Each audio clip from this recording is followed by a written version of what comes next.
നമുക്ക് ഈ അടുത്തായിട്ട് കുറച്ചധികം റിക്വസ്റ്റ് വന്നിട്ടുള്ള ഒരു സാധനമാണ് ഓർഗനൈസർ ഉണ്ടാക്കാമോ എന്നുള്ളത്.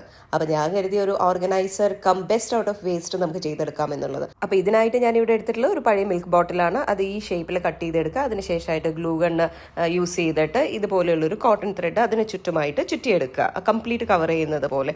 എൻ്റെ ഗ്ലൂ ഗണ്ണ് യൂസ് ചെയ്തപ്പോൾ എനിക്ക് ഭയങ്കര അൺകംഫർട്ടബിൾ ആയി തോന്നിയത് കൊണ്ട് തന്നെ ഞാൻ കുറേ ഭാഗം ഫെവിക്കോൾ യൂസ് ചെയ്തിട്ടാണ് കവർ ചെയ്തെടുത്തിട്ടുള്ളത് കേട്ടോ. ഒരു സ്റ്റൈൽ ലുക്ക് കിട്ടാൻ വേണ്ടിയിട്ട് ഞാൻ ഹാഫ് പോർഷൻ പിങ്ക് അടിച്ചു കൊടുത്തിട്ടുണ്ട്. അതിനുശേഷമായിട്ട് ഒരു കാർഡ്ബോർഡ് ഷീറ്റ് എടുക്കുക, ഇതുപോലെ കട്ട് ചെയ്തിട്ട് എൻ്റെ കൈവശമുള്ള ഒരു പഴയ ക്ലോത്ത് എടുത്തിട്ട് ഇതുപോലെ ഗ്ലൂ ഗണ്ണൊക്കെ യൂസ് ചെയ്തിട്ട് അതിനെ കവർ ചെയ്തെടുത്തു. അപ്പോൾ അടുത്ത പരിപാടി നമ്മുടെ ഓർഗനൈസറിന്റെ ഹാൻഡിൽ ഉണ്ടാക്കുക എന്നുള്ളതാണ്. ഈ കാണിച്ചിരിക്കുന്ന പോലെ 2 ഹാൻഡിൽ ഉണ്ടാക്കിയെടുക്കുക. അതിനുശേഷം ഓൾറെഡി ഉണ്ടാക്കി വെച്ചിട്ടുള്ള കാർഡ്ബോർഡിന്റെ പീസ് നമ്മൾ ഈ ഓർഗനൈസറിന്റെ ഉള്ളു കവർ ചെയ്യാൻ വേണ്ടിയിട്ട് ഇറക്കി വെക്കുക. അതിനുശേഷമായിട്ട് ഒന്ന് കുട്ടപ്പനാക്കാൻ ഒരു ഷെല്ലൂടെ ഇങ്ങനെ വെച്ച് കൊടുത്തിട്ടുണ്ട്. അപ്പോൾ ഇങ്ങനെ സാധനം പൊളിയല്ലേ. ഇന്നത്തെ ഷൗട്ട് ഔട്ട് ഇവർക്കൊക്കെയാണ്. നിങ്ങളുടെ പേര് ഇതുപോലെ വരാനായിട്ട് സബ്സ്ക്രൈബ് ചെയ്ത് പേര് കമന്റ് ചെയ്യുക. ഇന്ന് നമ്മളൊരു ലോങ് വീഡിയോ പോസ്റ്റ് ചെയ്തിട്ടുണ്ട്. ഒരു അൺബോക്സിംഗ് വീഡിയോ ആണ്, പക്ഷെ അതിന്റെ സെന്റർ ഓഫ് അട്രാക്ഷൻ താബാസ് കുഷി ആൻഡ് ഒരു ചിക്കാണ്. താല്പര്യമുള്ളവർ കാണാൻ മറക്കരുത്. ലിങ്ക് ഞാൻ പിൻ ചെയ്യുന്നതായിരിക്കും.